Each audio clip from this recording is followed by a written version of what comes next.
guys, sebelum kita mulai ada baiknya dibantu like video ini, dan bagi yang baru bergabung silahkan tekan dulu tombol subscribe dan aktifkan loncengnya.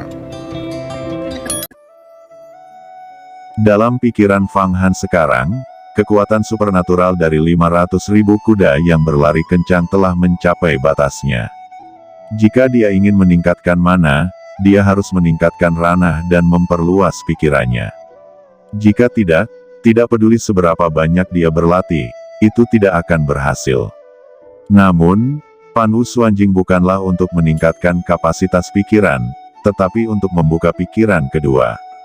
Otak manusia sangat berharga, otak juga sangat halus dan rapuh. Sedikit gangguan dari Zen Qi akan menyebabkan kerusakan parah pada otak. Semua praktisi kekuatan gaib, dalam hal pelatihan otak, harus mengikuti langkah-langkah dengan hati-hati. Jika tidak, seseorang akan bingung dan langsung mati.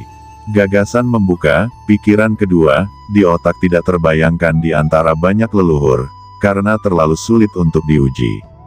Bahkan para penguasa alam rahasia umur panjang tidak mau bereksperimen dengan otak mereka sendiri. Namun, Immortal Venerable Pan Wu mempertaruhkan semua ini. Dia benar-benar menciptakan metode pembukaan pikiran kedua, dan menjelajahi berbagai efek magis. Oleh karena itu, semua muridnya sangat kuat, dan mereka dikenal sebagai kekuatan terkuat. Ini juga berarti bahwa Wan Luo, sebagai master dari inti emas, memiliki mana yang sangat kuat sehingga bahkan Raja Langit Darah dan Pedang Iblis Darah tidak dapat menekannya. Saat ini perang tertutup di bawah sedang berjalan lancar. Serigala dan api naik ke langit, Jin Ge dan kuda besi menelan gunung dan sungai, dengan keras melawan matahari dan bulan. Momentum kuat menyebar ribuan mil jauhnya. Fang Han menggunakan kemampuan Pan Wu Xuanjing untuk memadatkan mana dengan keras menjadi pusaran air, dan menyerap semua roh dan keputusasaan dari perang di sekitarnya, dan memasuki pikirannya.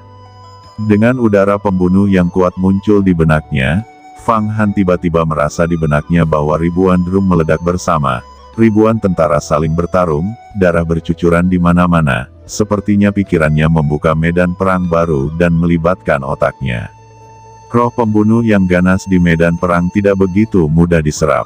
Jika seseorang tidak memahami metode penyerapan, dan mengumpulkannya secara sewenang-wenang, pikirannya akan segera hancur, dan dia akan bingung dan mati dalam kegilaan. Kerusakan berat akan terjadi pada keseimbangan gerakan mana dalam pikiran, dan pikiran bisa meledak. Meskipun Fang Han memahami kekuatan gaib di daerah ini, dia tidak berani bertindak gegabah.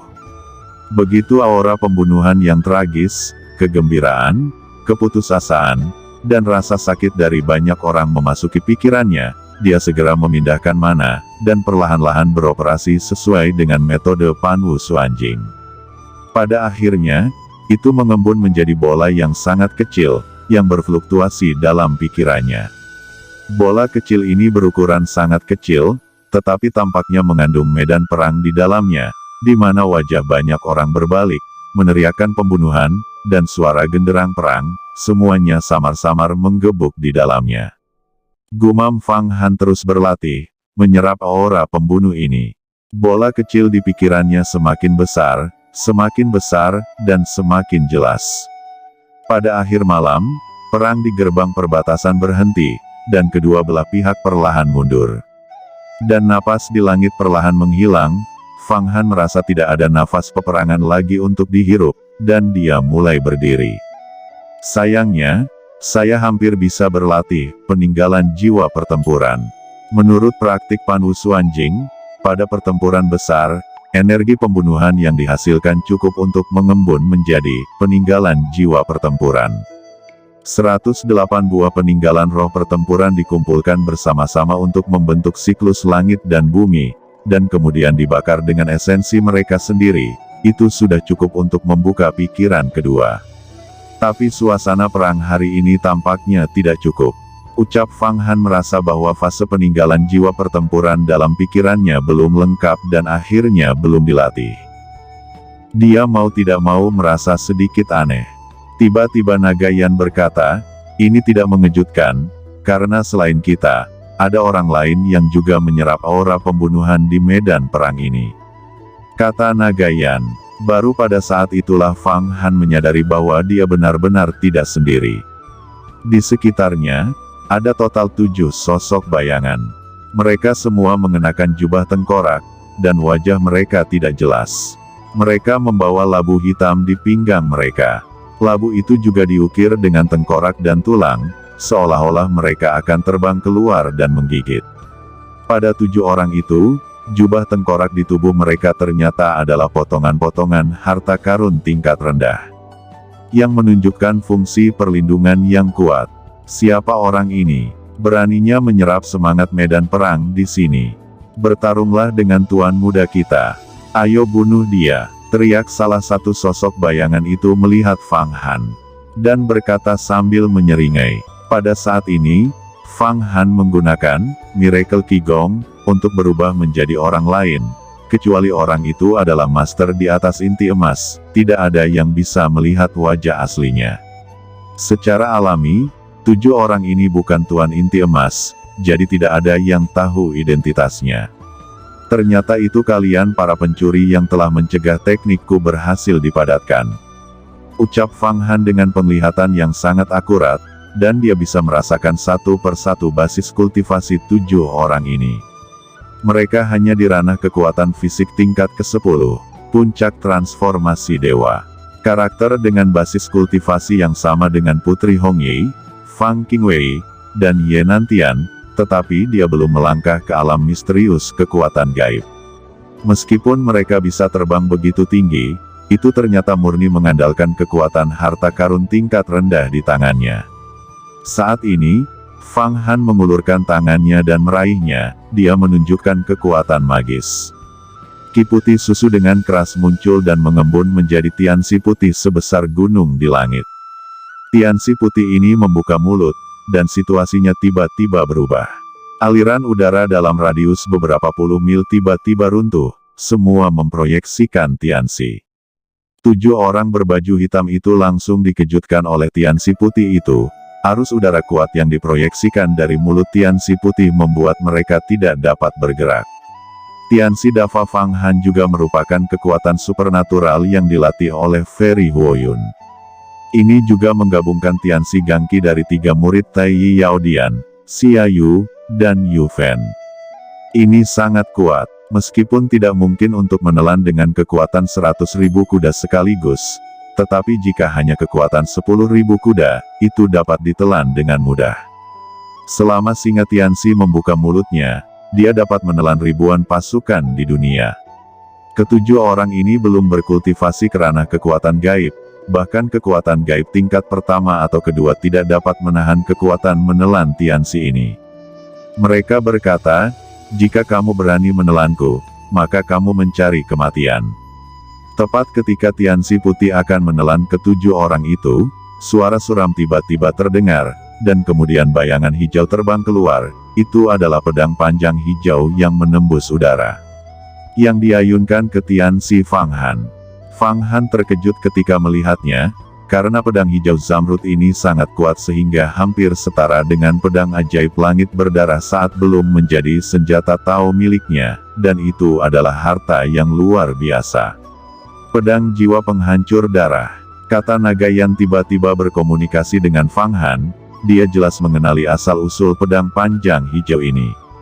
Sepertinya itu juga hal yang baik. Aku benar-benar beruntung secara alami. Ayo bunuh orang-orang itu dan menangkan harta karunnya. Mana pemimpin kelompok ini tidak tinggi, dan tampaknya dia belum berkultivasi ke tingkat yang sama denganku. Itu masih kekuatan supernatural 4 kali lipat, alam yin yang.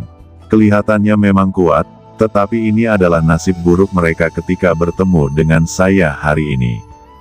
Pikir Fang Han tiba-tiba menjadi bersemangat. Saat ini, dia melambaikan tangannya, dan badai hitam melesat keluar. Itu adalah kekuatan supernatural tertinggi, badai matahari hitam. Hanya butuh beberapa saat untuk menggulung pedang pembunuh jiwa berdarah hijau ini ke udara. Raja Malam berdarah. Gumam Fang Han bergerak dengan keras, seluruh tubuhnya dibungkus dalam jubah darah. Raja Malam Darah dengan sayap darah kelelawar di punggungnya segera muncul, dia dengan paksa menelan pedang ini. Saat ini, Fang Han ingin memberi orang ini catatan kejam. Api matahari hitam menyiratkan bahwa orang ini akan dibakar menjadi abu sekaligus. Namun, suara yang tiba-tiba datang, "Fang Han, orang ini tidak boleh dibunuh. Kita tidak bisa mengambil pedang penghancur jiwa darah gioknya. Jika tidak, akan ada masalah besar nantinya. Orang ini memiliki latar belakang yang kuat," kata Naga Yan mengingatkan. "Latar belakang apa? Saya bahkan tidak takut pada Dewa Iblis. Apakah dia punya orang dalam?" Jawab Fang Han terkejut. Dia tahu Naga Yan itu pasti tidak akan tanpa tujuan. Meskipun pedang penghancur jiwa darah giok sangat menarik, tugas penting kali ini adalah untuk menemukan akar spiritual 5 elemen. Jika ini benar-benar akan membuat masalah besar, itu tidak akan sebanding dengan kerugiannya. Hanya saja, tepat di saat Fang Han masih ragu-ragu, pemimpin kelompok ini mengeluarkan guntur besar dari tangannya, dan bergetar di udara. Guntur gelap yang besar ini mengeluarkan suara teredam dari udara tipis, seolah-olah sejuta kati bubuk mesiu telah meledak di bawah air. Semua udara mendidih bersama, dan fluktuasi besar meledakkan badai hitam, bencana angin hitam, Fang Han. Pedang pemadam jiwa keluar seperti naga yang berkeliaran, menghindari telapak tangan besar Raja Malam Darah, membungkus pemuda itu dan melarikan diri, dan menghilang dalam sekejap mata. "Kamu tunggu saja, tidak akan ada buah yang baik untukmu," ucap pemuda itu meninggalkan kalimat ini dari kejauhan. "Kamu mengambil semua energi perang yang telah saya kumpulkan dengan susah payah. Matilah," ucap Fang dengan dingin mendengus dan hendak mengejarnya, untuk membunuh pemuda itu. Tapi Naga Yan berkata, "Jangan mengejarnya. Pedang penghancur jiwa darah giok adalah senjata ajaib yang disempurnakan oleh veteran sekte darah ribuan tahun yang lalu.